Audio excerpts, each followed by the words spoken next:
Hello and welcome back to the Taylor Seminars, where we talk about how Taylor Swift turns life into poetry. My name is Anna, and I'm here with my beautiful co-host, Exquisite. And I just want to ask you, Exquisite, in your opinion, how much do you think Taylor doesn't want us to finish Evermore?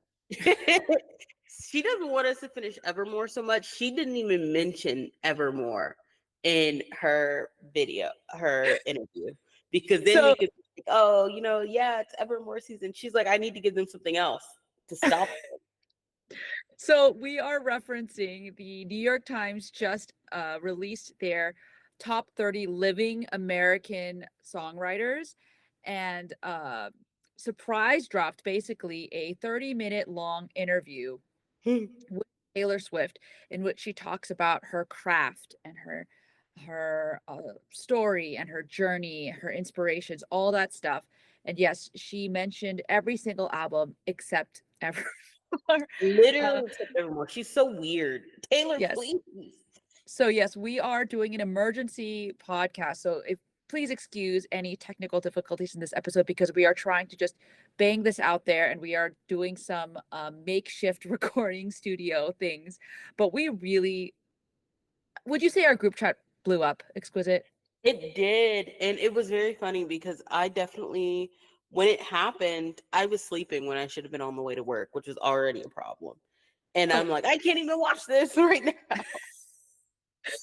Exquisite was just reading all like the highlights via Twitter and being like, what did she say? Like, what is going on? It was I pretty wasn't fantastic. there. Uh, I myself had woken up extra early this morning because I had to help take a friend to the airport.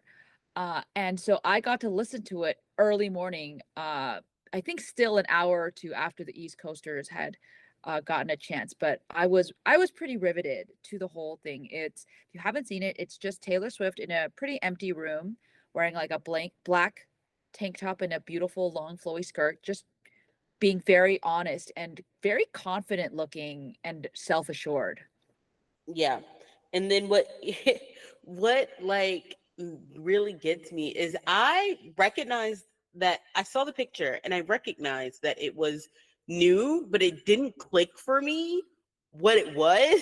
And I was like, Yeah. wait. Yeah, no, it's really wild to see, and it's just wild in general because she doesn't do very many interviews anymore. She's done some talk show promos, obviously podcasts to promote her album, but this is a glimpse into songwriting that we really haven't had since the Lover era.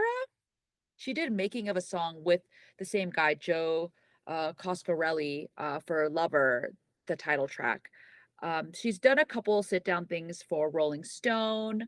She did the Musicians on Musicians with Paul McCartney for Rolling Stone. Um, she's done the Apple Music interview with Zane Lowe when she won Songwriter of the Year for Folklore when Evermore had come out. So it's this is pretty rare footage, and yet I think it's already kind of on the top echelon of Taylor interviews.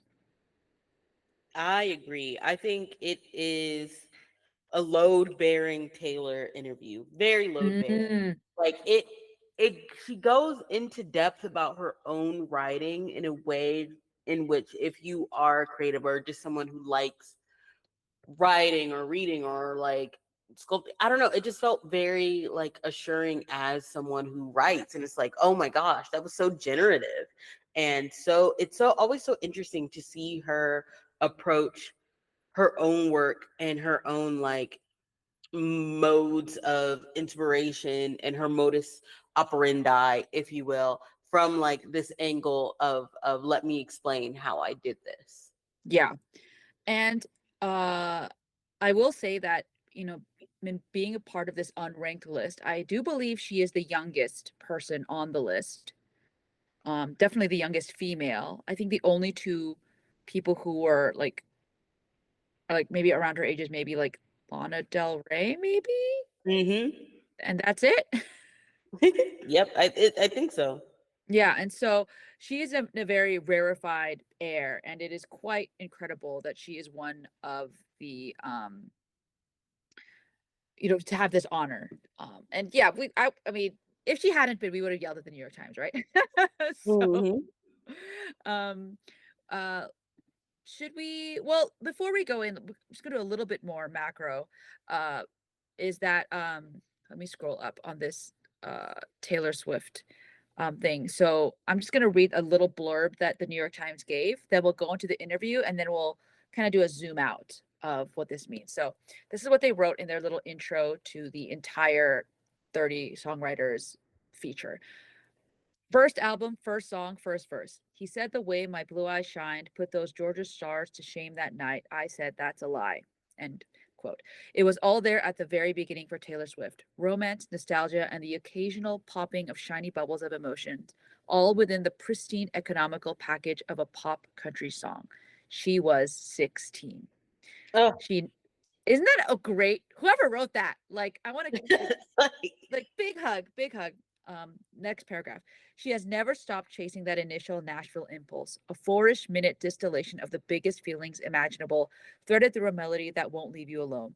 Sometimes she brings country phrasings to electropop or pop rigor to indie rock. She might let her rhymes and verses go shaggy or bring a bridge back like a chorus. Such are the perks of having mastered the form early while amassing the cultural capital to remake pop in her image. wow. That's crazy. So there Oh, are a few more paragraphs by Joe Coscarelli, who has been a very fervent defender of a lot of what Taylor Swift has done. Um, for example, I remember there was a Popcast episode where he was like one of the few defenders of folklore. He's like, I get it, and everyone was like, ah! But he was like, but he really got it.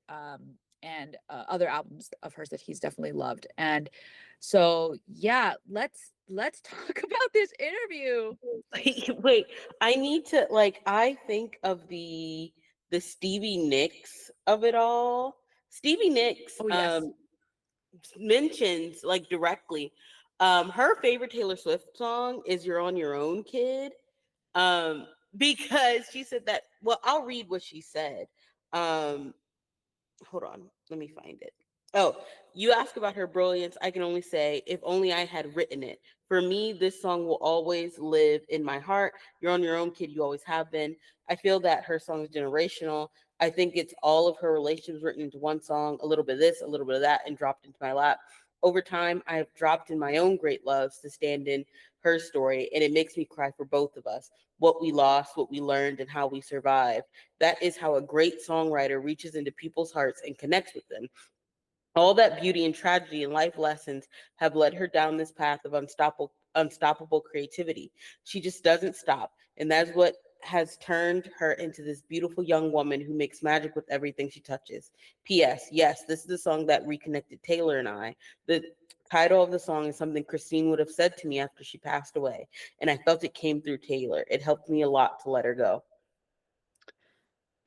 I can't imagine how Taylor felt when Stevie Nicks texted her something similar to this, being like, "This is my favorite song. It made me reconnect to my like oldest musical friend who I've had, a tough time with. Thank you." Like, can you imagine just Taylor falling to her knees? literally literally falling to her knees. And also, like, I remember during the Eras tour when Stevie was also on tour and was performing, and she would always go say to be like, thank you so much, Taylor, for You're on Your Own, Kid, because that helped me with my grief about Christine. And then I remember Taylor performing all of You're on Your Own, Kid for Stevie Nicks. Yes, in Europe It somewhere. was that serious. It was in Ireland. It was the Dublin show. And I remember because I was there the night before she played it, and I was on a plane um, when she played it the next day because Stevie Nicks had shown up in Did you fall Tewill. on your knees in the plane? Huh? I Did you did. I fall? did. I did. Um, but yeah, I think there's something so, and I feel it makes me feel very happy that Taylor is very aware that she has this universality in her music. In fact, one of the lines, one of the things she said, um, very specifically that really stood out to me, and really like when I was listening to the interview, was when she was talking about Mirrorball and how much like she wrote lines that like she was like, that hurt me to like write, but and Mhm. it put her in such a specific place, but she knew that if she felt it so deeply, someone else probably felt it just as deeply. And so that makes her feel like, oh, okay, I'm going to put this out. And also it's like, she's like, I'm not alone in this feeling. I'm not alone in this moment of like intense emotion. Yeah. And I was like, yeah, yeah. I think that line by Stevie, right? Over time, I have dropped in my own great loves to stand in her story, and it makes me cry for both of us. What we lost, what we learned, and how we survived. And that's the power of Taylor Swift's music, the way she transports you into, yes, her story, but your own story. That makes it so powerful. Like, what person hasn't had a "you belong with me" moment where you have a crush on someone and you're like, why aren't you sitting with me on the bleachers? Yeah. Um, so there's, that goes from the from our song all the way to the fate of Ophelia, when you feel like you finally have that great love and that they rescued your heart from drowning in the Blue Nile. Like, yeah, like that's an emotion that people connect with and want to love. And uh, I I think going I mean the big from the beginning of the interview, right, where she talks about, coming from a country background, we see her able to take those details and put them into songs. And she's talked about how growing up in a country atmosphere really did shape the way she wrote songs, like taking songs and not twisting them, but like tweaking them. For example, the first verse is about a little girl, and then the chorus is from her mom, and then the second verse, the girl's grown up, and then she's singing it to her daughter, that kind of thing, which is Hmm. crazy because she literally does that in Opalite, right? Exactly. She Like does. my Opalite is mom, such a country strong structure. yeah, like my mama told me it's all right, and then second chorus, and that's when I told you it's all Well, right. it's all right. And then the slight shift of who is telling it to what. And I do love that Taylor has never been like remiss in speaking on her country origins, because that is where she like grit her teeth, like cut her teeth in learning how to write. And she mentions, Taylor gets into the Swiftism of it all. Hello, if you're new here. We love to call things Taylor does, specifically in writing, Swiftisms. And she mentions how one of her favorite things to do is to take a phrase and like flip it or switch it or say Mhm. the direct opposite. And we have brought those up all the time. Our coming of age is coming gone. Um, she loves doing that, and there are so many Swiftisms that are just so good. One of the ones I wish she had mentioned, but I guess she didn't have time and she doesn't realize how good of a song it is. But the I can take the upper hand and touch your body is one of my Ooh, favorite Swiftisms. from "I'm Gonna Get You Back." Yes. I Yeah. can. Yeah, she loves to take a well-known phrase or proverb and kind of flip it. I would even say something like, "My heart's been borrowed and yours has been blue. All's well Yep. to end up with you." And I think the other thing she talked about, where she juxtaposes old-timey language with new language. So I thought when she was going to talk about it, was she was going to say the way she combined "keep it 100" on the land, the sea, the sky.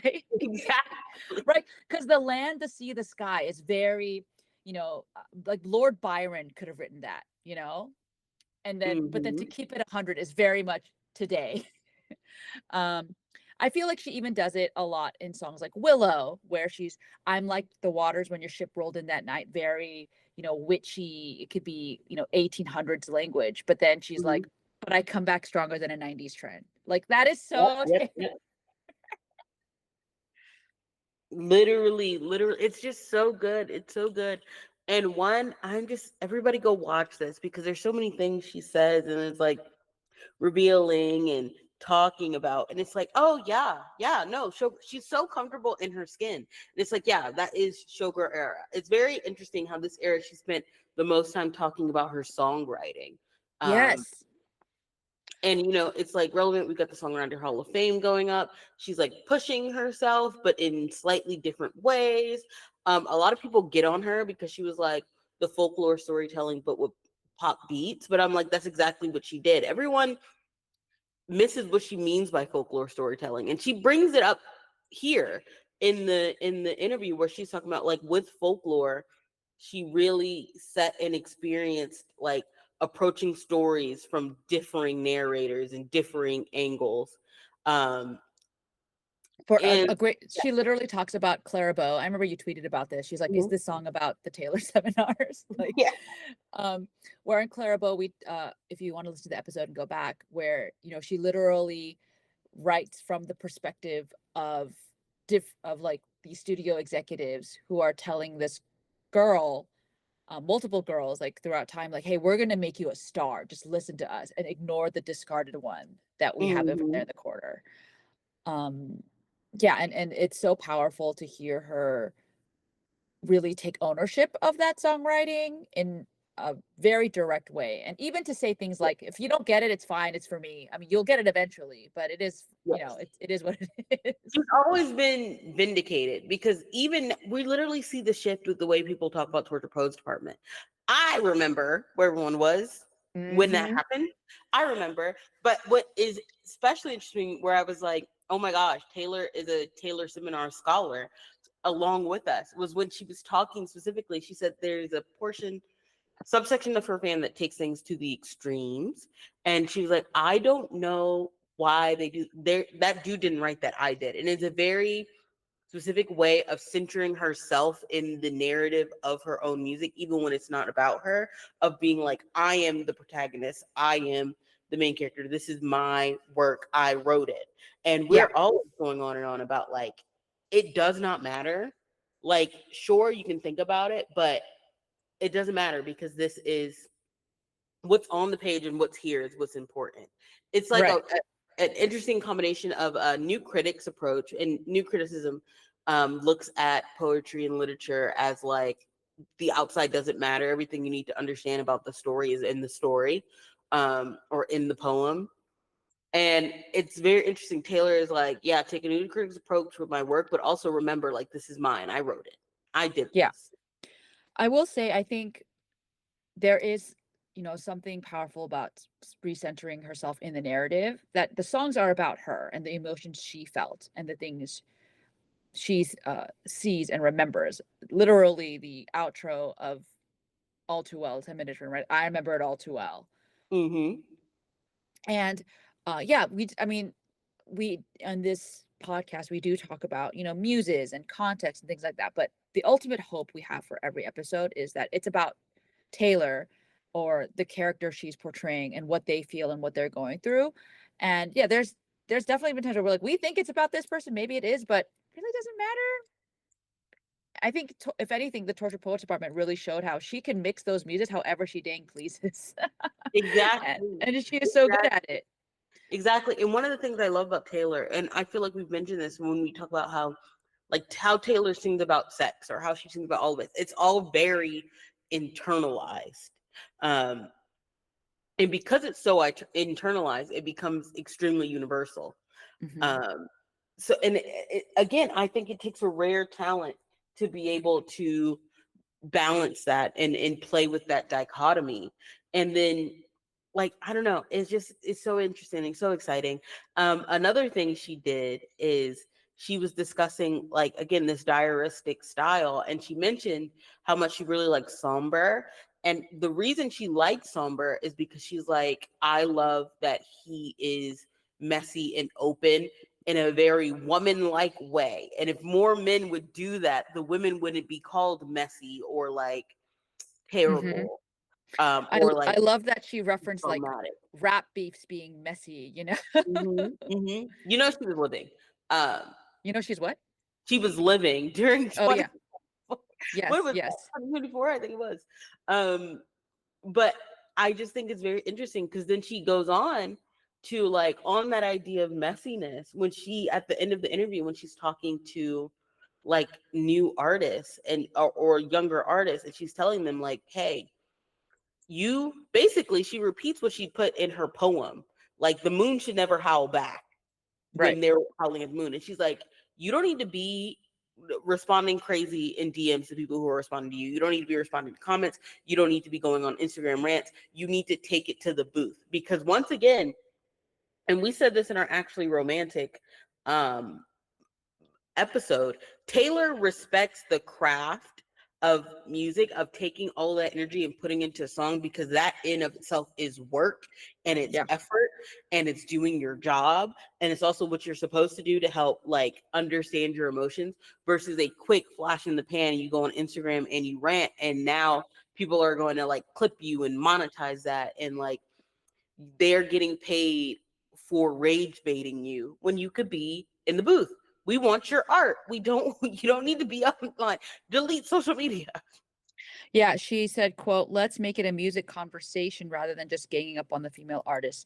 The more male artists that are messy or emotionally complex or confessional or upset, the happier I am." And maybe there's a reason why Somber is so popular right now. Yeah, yeah, that take blessings. And also just again making it a conversation about the music, the music, music. That's her whole thing. Like leave it in the music. This is also why she doesn't I think she's like really making an effort to resist the paternity test. And she put in her music that she's making an effort to resist the paternity test. Like literally, but daddy, I love him. She's like, stop it.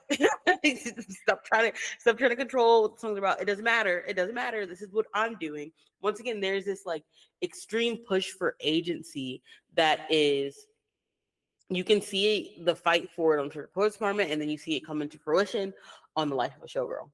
Yep. Yep. Let's talk a little bit. We kind of touched on it a little bit, but um when we talked a little bit how she picks her languages and it's language her languages picks her words and her songs so carefully. We talked a little bit in our group chat about how she edits herself, right? Yeah. She loves talking about it when she was talking about Speak Now in particular, how she felt like after Fearless the album was so successful and she got pushback that maybe she didn't write those songs, and then she wrote Speak Now all by herself and was able to really showcase that she was able to craft songs on her own. Granted, she loves collaborating and still does it to this day. But I think any thoughts about that? Speak Now. Let's pause there. I have many thoughts about Speak Now because, first of all, I have always said, right? Taylor loves Speak Now, but she has such an intensely complicated relationship with that album to this day, because being 19 is the worst thing that could ever happen to a girl.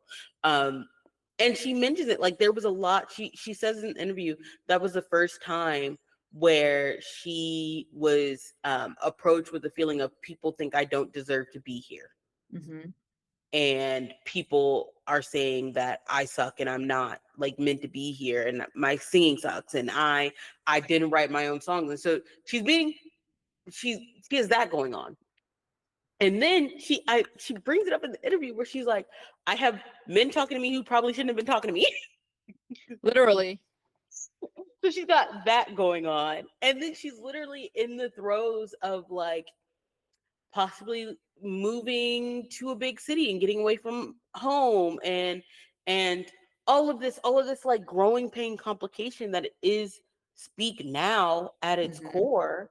And so of course it's so complicated for her to deal with. And again, there are things on Speak Now that she didn't even realize she was still struggling with till she was doing midnights and was like, oh wait. But there is that editing that then becomes very apparent. And you can tell she started really working her muscles as an editor. You can see it in Red, even though Red is all over the place, right? So you see it really in that transition from Red to 1989, where 1989 is, yeah, she had an X-Acto knife. she said, I'm only going to pick the hits, the hits, the hits. And it was very serious for her. And then so you see that. But if we talk about her as like a writing editor, um, and this is an aside, like she mentions why she loves working with Jack and Liz Rose, because they are the ones who helped her develop this editing skill. But even again, she loves collaboration. She doesn't need to collaborate if she didn't want to. um, but she says, um, the line when you're on the phone and you talk real slow was Yes, originally I right. And this is like fandom mystery, 15 years, 20 years. It is, she wrote when you talk real low, but it didn't sound right to her ear. And correct. this is where the songwriting and the diction, it's a little beyond poetry, and you have to think about it musically. Singing real low, that's going to become one word. If it happens in specifically in Spanish, if you ever listen to people in Spanish speak, if one word ends with a letter and the next word starts with the same letter, those words will be combined. Hmm. Especially as they say it. And so singing and you talk real low doesn't sound, it doesn't work. It blends too much. Versus and you talk real slow because it's late and your mama don't know. Like that is, and again, she was like 16. She was 16. That's incredible. It's incredible. Yeah, I'm really glad you brought that up because so many of us were like if you told me in 2026 that she would finally address the real low, real slow line, like I would, I would laugh at you. But um yeah, I think the editing, so much of good songwriting, poetry writing is editing, is to know what to leave out, what to change, what to put in. I think one of the greatest feats she did in editing, which you and I talked about, was TTPD. Like TTPD, the standard album, is such a perfectly edited album. It's so And perfect, so put and she together, so and she was strong. gracious enough then to be like, here's all the other ones in the anthology in whatever order. To me, the anthology, the order is a mess. In like, not in a bad way, but in just like a in I a think the ordering of the anthology wasn't as important to her because she was like, exactly. these are additional information to grasp the whole story, Yeah, right? that wasn't These that are wasn't the other point. stories. And I also think that the messiness was kind of also showed kind of the chaotic nature of her life at the time.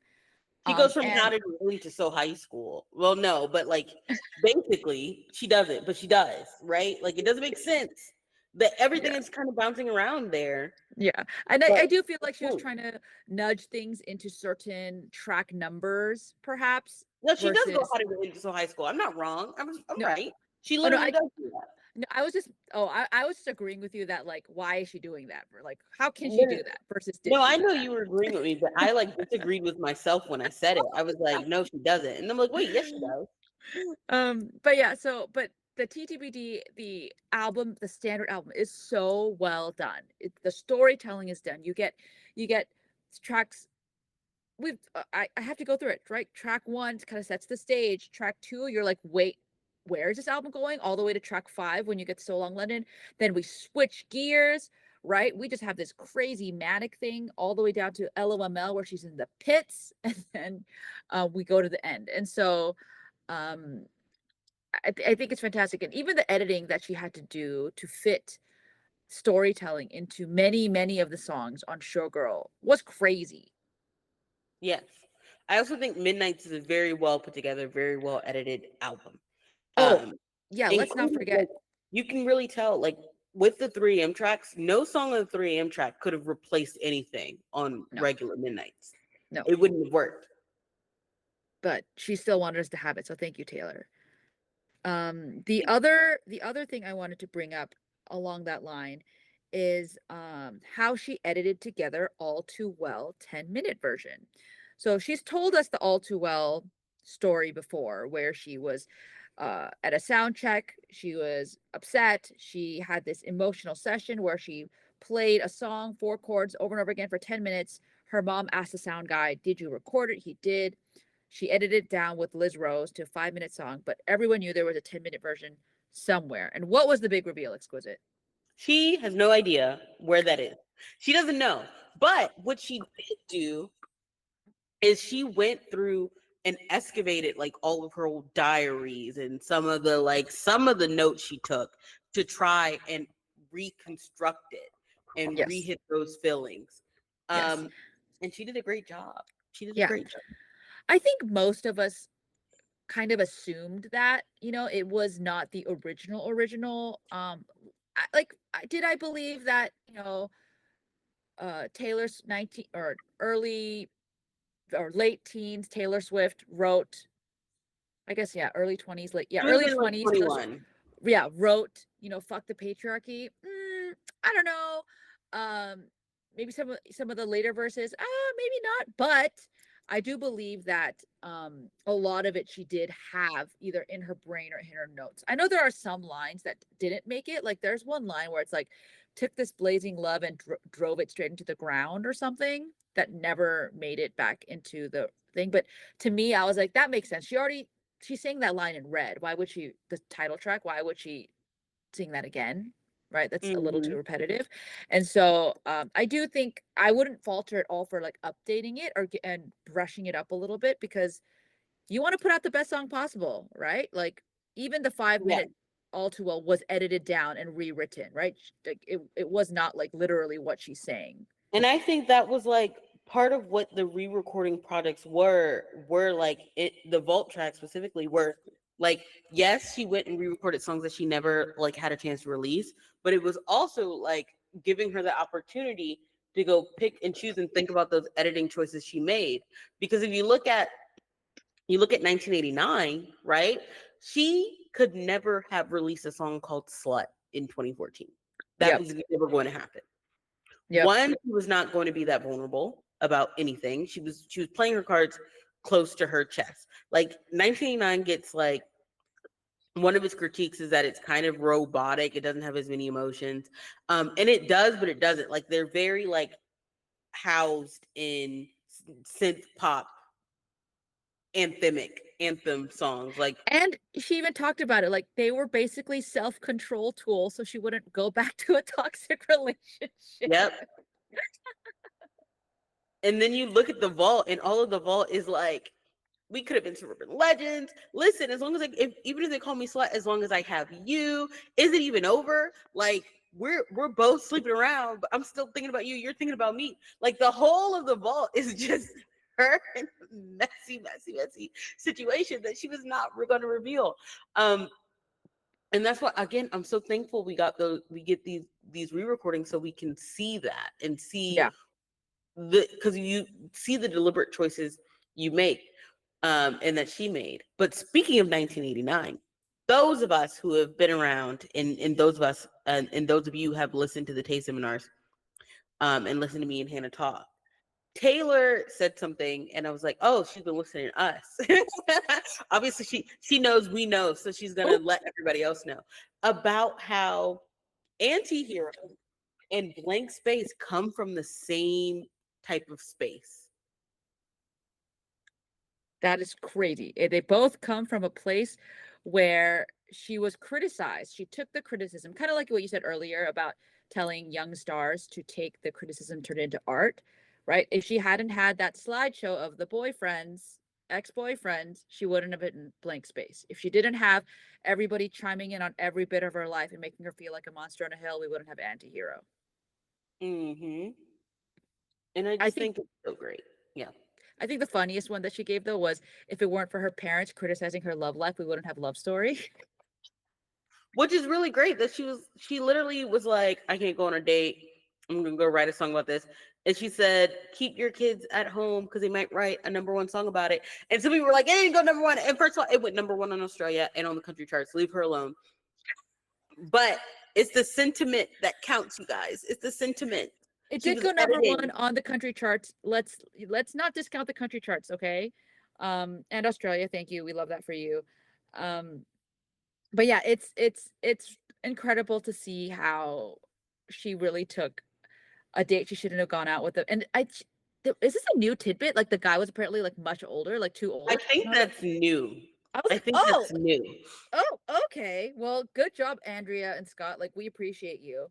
Um, and so yeah, that I think that's fantastic. Another interesting criticism that maybe she self-criticized for was when she told us that when she told us that she would go to Music Row when she was a teen and to write with these famous songwriters, and she would have fully developed songs or mostly Mm-hmm. developed songs and then some hooks and some other ideas. We knew she did this because of her voice memos, for example, like with Ryan Tedder, with I Know Places, she had like almost the whole idea. With Jack, she would send things. And but I didn't know that it was all the way when she was like a precocious child, and she just felt this pressure to need to impress everybody, which is a lot on a young teen. It's a lot, but also it like you entirely understand it because she's the youngest girl in this room in these rooms. Yeah, she's like Um, 12. she's 14, 12, 14 in these rooms, and she is like begging for them to take her seriously. And so the only way she can believe they take her seriously is if she comes already like fully prepared. Yeah.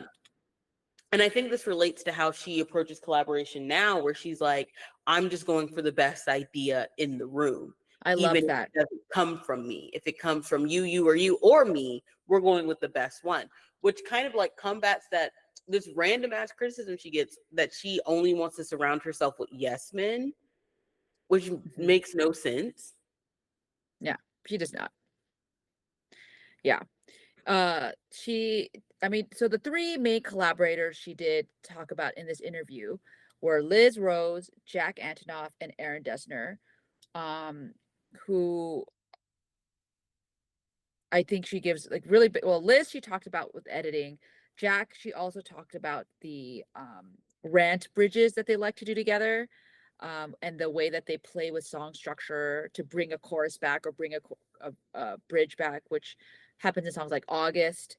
And then Erin Dessner, her latest musical soulmate, who helped her go into Folklore Evermore. And it is really cool to see her kind of acknowledge those she's worked with and continue to go back with those that she, really trusts. And I think that's really cool. I agree. I think it's fascinating. I think it's really good. I wonder if the mention of Liz Rose is her letting us know Liz Rose will be coming back. Um, He has 13, Liz, Jack, Aaron. That's my prediction. Liz Rose, we will be seeing you, and it's Yeah. time. Yeah, it is time. Um, it's time, and we're ready. One of the things did we already mention this? How Taylor is very aware. Um, Actually, before I say this, it's very funny. There's a trend going on right now that is like Taylor Swift has a song for that, Oh yeah, and we're so basically someone will tweet something like, I can't believe I crashed my Lamborghini into a ditch. And someone will be like, Taylor Swift has a song about that. and it's true, she does. I saw a tweet the other day that was like, I understand why so many fandoms get upset when they click on a fan cam and or an edit and it's a Taylor Swift song, but also Taylor Swift really just does have a song for everything. Yeah. Taylor herself goes, it's fine, because she was talking about Reputation and she was like, I always loved Reputation. I knew what I made. Um, and she said, it's okay if you don't get it right now, because you may get it in like 5 years, or you may never get it. You may always hate it. And it was for me anyway. So it's fine.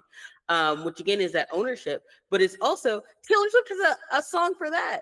I was like, yeah, actually, I always felt I must look better in the rear view. Because they like it better when it's the past. Like she has a song for that. And it's just so interesting to see how many things she has like mentioned and is thinking about. And again, it's like speaking of the things she's mentioned and written about, and she literally has songs about, which is why I don't understand one of the critiques of Showgirl being like, there's not enough songs about the horror of show business. She mentioned love bombing. Let's talk about that. She did talk a lot about the price of fame in this interview. And if you think about it, Taylor Swift has been love bombed by the music industry, whether it's the critics, the fans, the fake fans, the public, right? So she released her debut album when she was 16. Fearless was at 18. And then by 22, she felt washed up, which is crazy, right? She was at the peak of her career at that point, Fearless, album of the year, most awarded country album of all time. And she was writing songs in a hotel room that said, how can someone know everything at 18 and nothing at 22, and feeling That like the only thing she had was youth and that was like, fading. and then you have to think about the fact that she won a Grammy again for a Speak Now song, right? So she was super praised, Fearless, won all those things, most awarded country album history, won a Grammy for Speak Now. Red at the time, she wins nothing. She gets random access memories. And she's already feeling like she's washed up and like she was already feeling washed up. Oh, it's because I lost you for a second. You said I'm feeling washed up, and then I said she was feeling washed up, and then she doesn't win anything for Red. So it's yes, yes, like yes, yes. felt like it was proving her own point. Yeah, and then she had to like come back and get the public to fall in love with her again for 1989, and then And I back mean, in which they did. And then immediately she gets her worst like moment of being pushed off the pedestal. Yes. Yes. Snakegate and all that. Um, and so yeah, she said, quote, the entertainment industry love bombs women, end quote. And it's how she writes songs like Clarabelle, which we discussed earlier. And yeah, I think her trying to understand that and trying to reconcile with that, post-pandemic, Midnights to TTPD to Showgirl with the Eras tour. I think hopefully that's something that she can better balance in her life. I think she can. I think she will. I think she is. But that is definitely something she's had to navigate since she was a young girl. And you have to imagine how like crazy it was, especially on the Eras tour, because she was in the midst of a lot of things happening while also being Mm. raised up and down the public totem pole in that entire 2 years. Yeah. Yeah. Getting love bombed both in her private life and her public life. Like that must have been such a mind fuck. Like, I can't oh, no imagine. wonder she was manic. Yeah, she was miserable and everybody. Literally, she won Album of the Year for Midnight, and then same night, people are accusing her of like trying to kill Celine Dion. That was crazy. People are so mean. But it Yeah. is whatever. And Taylor also agrees. Like, well, it's not whatever, but she's like, you have to learn to manage. And once again, this is why she's like, delete it off your phone. Yeah. Don't respond to Yeah. comments. Focus on your And work. I will say I think she's learned to navigate it. And one of the reasons why is she said that quote, the entertainment industry, I'll tell you, there's 10 years for every year that you're in it, but it's fun. And then she gives like a little smirk, right? Like Hmm. she is the father figure now, which I Yeah, think is hilarious. I think it's hilarious. I think it's so interesting. Um, I think there was something else she said that I was really like, oh, when she was talking about Maribel and talking about how personal it was, she was talking about how when you are an entertainer, you get projected upon. And whatever they're feeling about themselves in their own life, they'll project it onto you and how they perceive you, and in turn, how they perceive your music, which is why you can't trust like any instant reactions, and you can't let those criticisms you receive make you stop writing, because that is not the Mm, point of writing. Like yeah. Taylor sees writing as such like a sacred act that she has to do. Like she's mentioned it before. Like sometimes if she wasn't writing, that was all she had like to help her survive. Yeah. Yeah. That's that's the thing. Like she wrote her way out as Yep. Alexander Hamilton slash Lin-Manuel Miranda uh did. And it's what got her the fame, but also saved her from the fame. And Hmm. you know, hold on, I'm just gonna I just want to read this one little paragraph again from Joe um, Coscarelli. Pop stars are not supposed to last this long or create this much. The Beatles' entire creative output happened essentially in 8 years, but Swift's durability, 12 studio albums, and hundreds of songs over 2 decades have given us an unprecedented combination of musical altruism and commercial success. And that's crazy. The Beatles had multiple people, okay? Like Taylor Swift Hmm. is a one-woman band. Hmm. She So, is all for Beatles and she knows it. yeah. Any other thoughts about the interview before we do a little bit of a macro thing? I want to go into the 5 essential songs that the New York Times picked. I don't have anything else to say about the interview right now, so you can go into the song. Great. So, 5 essential songs. So I'm not sure who picked these or what the criteria was, but they don't call them the best songs, which they are not. But they are called the 5 essential songs. And I'm guessing from their audience, like older, wider crowd. Okay, this is what they want to introduce to people. Our Song from Taylor Swift's self-titled debut, 15 from Fearless, Love Story from Fearless, Dear John from Speak Now, and Mirrorball from Folklore. What do you think? I think any list listing her 5 best songs These are that doesn't essential include a songs. song, Essential the songs. 5 essential songs that doesn't include a song from Red is wrong. But I do appreciate the Dear John shout out, of course. You know how I feel. Yeah, well, you liked your job better than All Too Well, so I get it. Of course. Sorry, just wanted to throw you under the bus a little.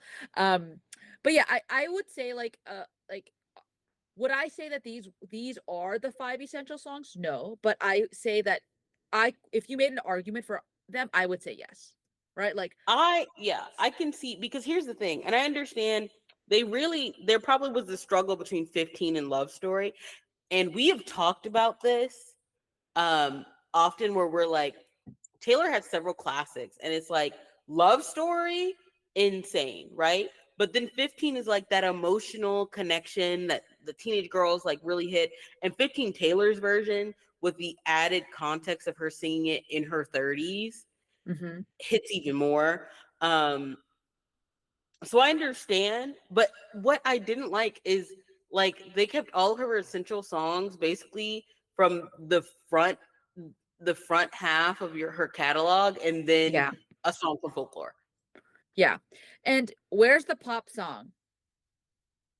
Blank Space or Yeah. Style is right there. Yeah, literally right there.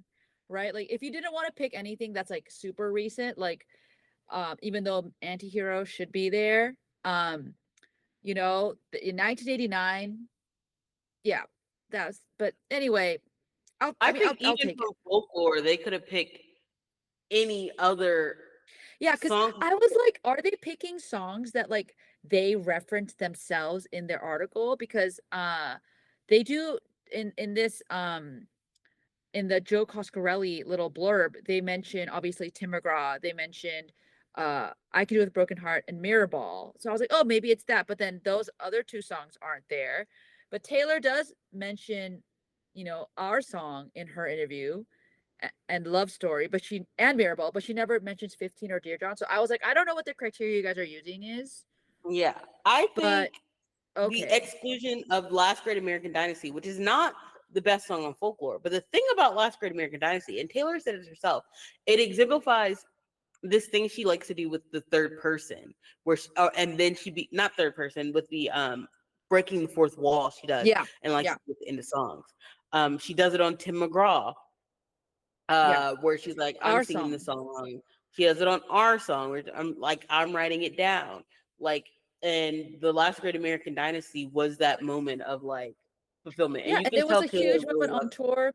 Yeah, The Last Great American Dynasty, I think, is one of like the perfect songs that captures so much of her songwriting into one thing. Like, it still might not be her best song, but the distillation of mature Taylor and all her songwriting prowess, like that song is it. Maybe you could even argue Father Figure could sneak in there, it. Hmm. but But yeah. this is why she selected it herself for the Songwriters Hall of Fame. That's right. That's right. The song I do feel like the song selected for the Songwriters Hall of Fame is a little closer to what I would have chosen. Um, but that's okay. That's okay. We still Um, appreciate the it, effort. it it just means Taylor has a better grasp of her own music and songwriting than I'm gonna others. guess it's by committee and that it was just like these were the most popular ones that people could agree on versus, someone making a strong list. So that's what I Hmm. think happened. Um, but yeah, I am very, very excited to hear what you guys thought about the interview and what your favorite bits are. We know we missed a lot of things, but that's why you guys can go back and listen to it on your own. Um, we will be back next week with hopefully Evermore, the title track of Evermore, but no promises. If Taylor does something weird, no promises. Do we need I an know, emoji? no problem. Do we want to do a writing emoji? Yeah, do a little pencil or a pen, a little quill. Yeah. Yeah, go for it, Yes. guys. We appreciate you guys so much, and we'll talk to you guys soon. Yep. Bye.